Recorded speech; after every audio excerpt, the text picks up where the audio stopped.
Si los personajes son la piedra angular de una historia, si ellos fallan, todo lo demás se desmorona. Es por eso que voy a enumerar los 7 peores personajes que podrías escribir. Vamos a mencionar a los peores tropos dentro de la ficción, por qué son tan lamentables y cómo hacer para evitarlos.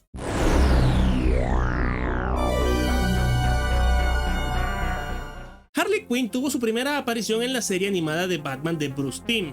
Era una especie de asistente del Guasón, toda buenorra, porque a Bruce Timm le encantaba dibujar pin-ups. Aunque tenía en la serie momentos muy sugerentes donde hacía de la novia del villano, también tenía escenas sumamente turbias que no hay cojones de replicar al día de hoy. Pero aún así, el personaje se hizo sumamente popular al punto que abandonó la órbita de El Guasón para tener sus propias aventuras, más locas, más heroicas y más lesbianas. Rico. ¿Qué?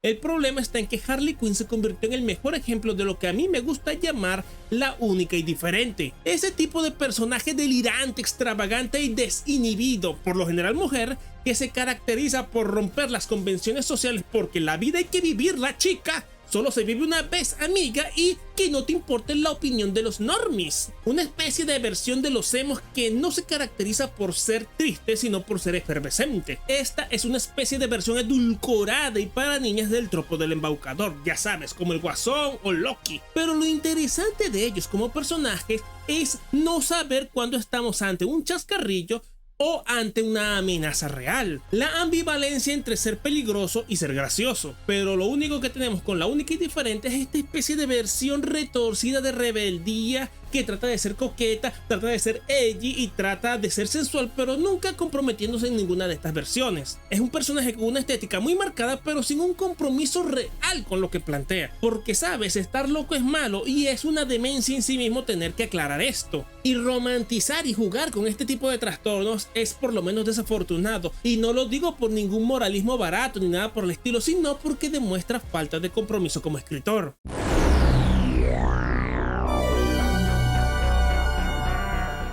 En los albores del internet, junto con la única y diferente, se gestó otra criatura igual de lamentable, pero esta vez surgido de la cultura otaku, el frío calculador. Es este homúnculo que está en un estado de constante tristeza, o más bien en una rabia sorda que absorbe todos sus pensamientos. Y es que para el free calculador solo existe la venganza, dejarse empapar por la lluvia y vestir de negro mientras ignoras a las hordas de féminas que buscan llenar el vacío de tu corazón roto, pero que siempre terminas rechazando porque un free calculador solo piensa en venganza.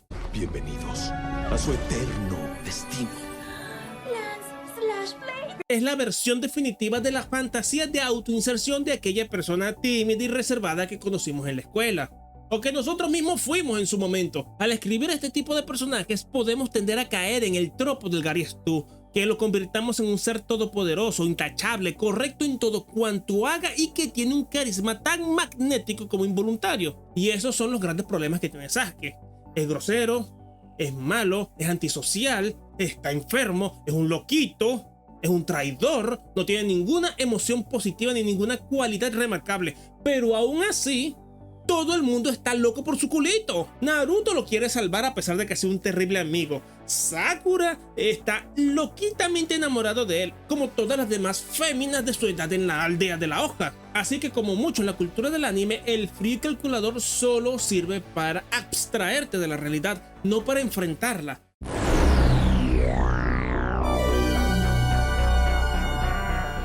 El crítico de cine Nathan Rabin acuñó el término Maniac Pixie Dream Girl, que voy a traducir como la loca chica de ensueño, para referirse a este tipo de personaje femenino excéntrico, vivaz y descarado que aparece en la vida de un protagonista de turno para llenar su vida de color, de aventuras y que le ayuda a ser mucho más feliz. Son el interés romántico de este hombre joven, por lo general deprimido o melancólico, y es su presencia el único oasis cálido en la vida de este patético perdedor que de otra manera estaría hundido en sus miserias. Este tropo tiene su equivalente en el anime con la chica que cae del cielo. El 99% de los animes de harem se pueden explicar con: tenemos un protagonista, mientras más genérico, sin personalidad y NPC mejor, que vive su vida normal sin destacar en nada hasta que de un día para otro una chica le cae del cielo y de repente se vuelve en la poronga más apetecible de Japón. Y estas waifus son cada una más serviciales, amorosas, exuberantes y entregadas al protagonista, sin razón aparente en la mayoría de los escenarios. Si escribes un personaje de la chica loca de ensueño, en particular si eres un hombre, te voy a decir una cosa: estás soltando tremenda alucinada, además de que estás quedando como tremendo Virgo. Si te fijas bien, tanto la loca chica de ensueño como la chica que cae del cielo tienen una relación de servidumbre con su interés amoroso. Existen para cumplir las fantasías de aquel hombre melancólico, para alegrar la existencia de un NPC japonés, para avanzar el arco de personaje de otros, pero nunca el suyo. No son personajes, son objetos que sirven para que otros se definan por medio de ellas. Y por muy machirulo y muy opresor que yo bromee ser, la verdad es que las mujeres son mucho más que una fantasía sexual o un escape de la realidad. Una buena forma de usar el tropo de la loca chica de ensueño y subvertirlo al mismo tiempo la podemos ver en Blade Runner 2049. Joy es una IA programada para complacer a su dueño, en este caso Joe. ¿Qué ocurre? Que la película deja en claro que todo es una mentira. Ese amor y esa entrega es solo parte de su programación, por lo cual, luego de estos breves momentos de delirio que brinda Joy, obliga a Joe a enfrentar la realidad y el desespero de esta sociedad distópica y cyberpunk.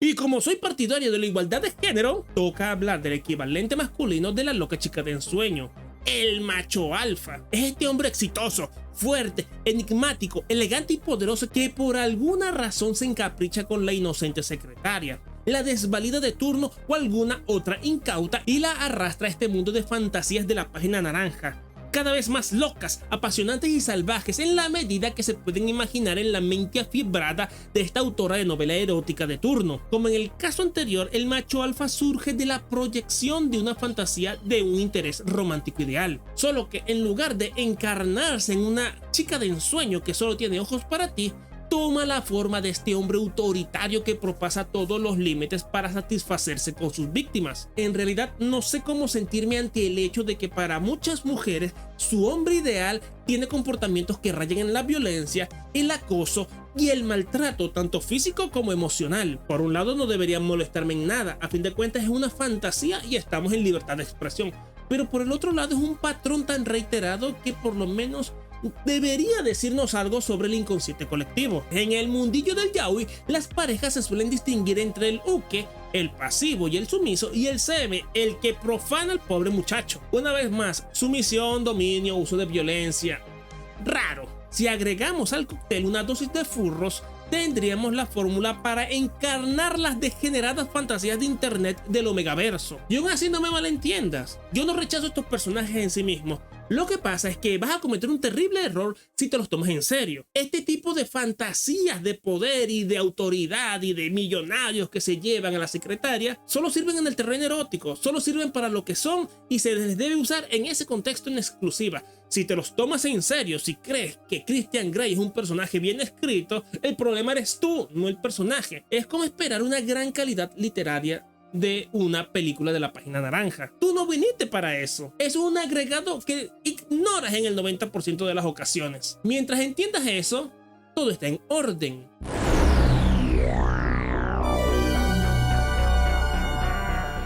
Con la popularización de la ideología woke, las empresas trataron de capitalizar esta moda.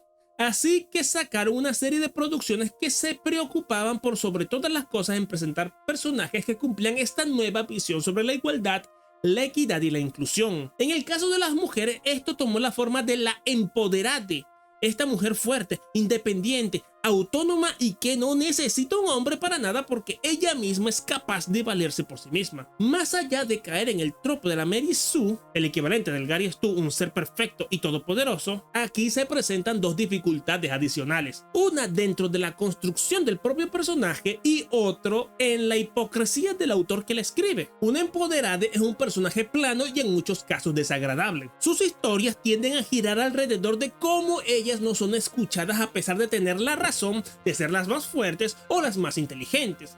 Porque claro, la sociedad capitalista opresora heteropatriarcal se equivoca y solo ellas, por ser mujeres y por ser empoderadas, saben la respuesta. saben la solución, saben cómo arreglar el mundo y hacerlo mejor. Una empoderada por norma general apunta al dedo, denuncia de forma casi panfletaria sus valores y rechaza el mundo opresor y patriarcal que mira a su alrededor. O lo que puede ser incluso peor, la obra hace esfuerzos concienzudos de humillar y denostar a la figura del hombre, porque claro, una mujer no puede destacar por sus propios méritos. Para ello tenemos que desplazar a su competencia, desplazar a los hombres y que se quiten de en medio, o que todos sean unos estúpidos y unos incompetentes. Y ese es el meollo del otro asunto. Los escritores que crean estas empoderadas son todos unos hipócritas, porque cargan a estos personajes de las cualidades que ellos consideran que son las más positivas y las que las empoderan más: la fuerza, el mal carácter, la rebeldía, la testarudez o el no dar su brazo a torcer. Todas cualidades sumamente masculinas, sumamente nocivas y que en otros contextos consideran tóxicas. Así que estas empoderadas compiten con los hombres en el mismo escenario, solo que los desplazan para que no les hagan sombra. Y no sé tú, pero uno tendería a pensar que el verdadero feminismo radicaría en exaltar y en celebrar las cualidades femeninas, y no hacer a estos hombres con peluca para que tomen el lugar de las mujeres. Porque sí, las mujeres tienen su propio tipo de fuerza, sus propias cualidades, sus propios valores y sus propias motivaciones. No tienen que tratar de equipararse en todo con los hombres. Hay que celebrar esta distinción. Hay que animarlas a que se reafirmen en esta identidad propia. Pero claro, una ideología que dice que tú te puedes identificar con un helicóptero Apache, cierta y evidentemente no va a llegar a una conclusión como esa.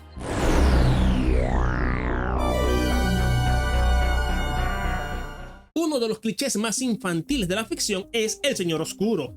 Un ser maligno, una encarnación de la malevolencia, una criatura que solo existe para causar muerte y destrucción. Alguien que es malo por el solo hecho de querer ser malo. A mí me encanta Tears of the Kingdom, pero a nadie se le va a caer los anillos por reconocer que tienen al peor Ganondorf de toda la saga Zelda. Es un personaje plano, sin motivación alguna y que solo existe para que Link le derrote. Muy mal tienes que estar para que hasta el Lord Baldomero de Billy y Mandy sea más sofisticado que Ganon. Tan solo mencionar su nombre hace que las cosas se rompan. ¿Lord Baldomero?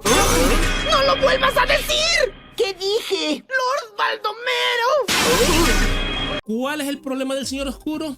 Que es una caricatura ridícula que no entiende la naturaleza del mal. Nadie en sus 5 sentidos se considera malvado. Siempre va a tener o por lo menos justificar sus acciones de una manera u otra. Griffith quería construir su reino perfecto, aunque lo hizo sobre los cadáveres de la banda de Halcón. Thanos quería erradicar la mitad de la vida del universo porque sentía un amor obsesivo por la muerte. Hasta Sauron, el padre de todos los señores oscuros, tiene planes más profundos. Él quiere dominar la Tierra Media, no destruirla. Según su retorcida visión del mundo, solo Sauron puede salvaguardar y reconstruir el mundo tras los estragos provocados por Melkor. Creer que existe algo como el mal absoluto es una simplificación y en todo caso un pensamiento inocente. O incluso peor, puede ser una señal de vagancia. Porque claro, si tú dices que el tipo es malo y ya está, nunca vas a tener que sentarte a pensar en unas motivaciones congruentes. Así que te lo voy a poner más sencillo. En lugar de pensar en tu personaje como un ser maligno, insufla en ellos impulsos tanáticos, una necesidad psicológica y patológica por destruir. Algo así como Kira Yoshikage en JoJo's. Él actúa y se comporta como una persona normal, pero él tiene esta compulsión por matar y está obsesionado con las manos de las mujeres. No es algo de lo que se vanaglorie, no es algo que le haga feliz, todo lo contrario, es una necesidad fisiológica y cada vez que trata de reprimirse se produce dolor. No se puede controlar y no se puede detener, y justamente por eso es tan peligroso.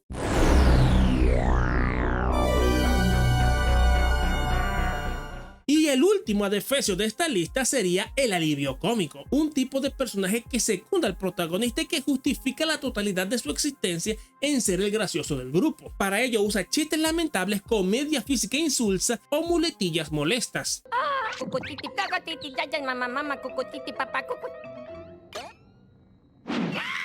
El más lamentable de estos personajes es y será siempre el Jar Jar Binks, un ser irritante, torpe, que ni la gente de su planeta quiere y que solo existe en el universo de Star Wars porque a George Lucas le pareció que así atraería a más niños a la saga. Porque este tipo de personajes es tan lamentable, porque no hay nada más detestable que aquella persona que busca hacerse la graciosa. Esa necesidad de causar risa solo provoca incomodidad y hartazgo por parte del interlocutor, algo que es más o menos perdonable en el universo Marvel porque todos los personajes sueltan sus chistecillos de vez en cuando, pero cuando tenemos a este personaje que sobra en la narración y que solo existe para soltar chistes, allí tenemos un problema, porque en el 90% de las ocasiones el personaje de alivio cómico sobra, es un añadido a posteriori por parte del escritor, porque creo que por un lado así va a aliviar una trama que se le está volviendo demasiado oscura, o que por el otro así va a atraer un público un poquito más juvenil, un poquito más jovial. Y bueno, tampoco es que hubiera mucho más que analizar con este tipo de personajes, así que demos por concluido el video de hoy. Si llegamos a 5000 likes en este video, haremos una segunda parte del mismo, porque dejé afuera a joyitas como el Pucci,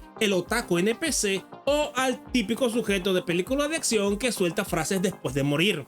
Eres la enfermedad y yo la cura. Y si quieres más consejos de escritura, te dejo por aquí este video sobre los niveles de los héroes, los protagonistas, los personajes más importantes de todo relato. Y sin más que decir, nos vemos. Chao, chao.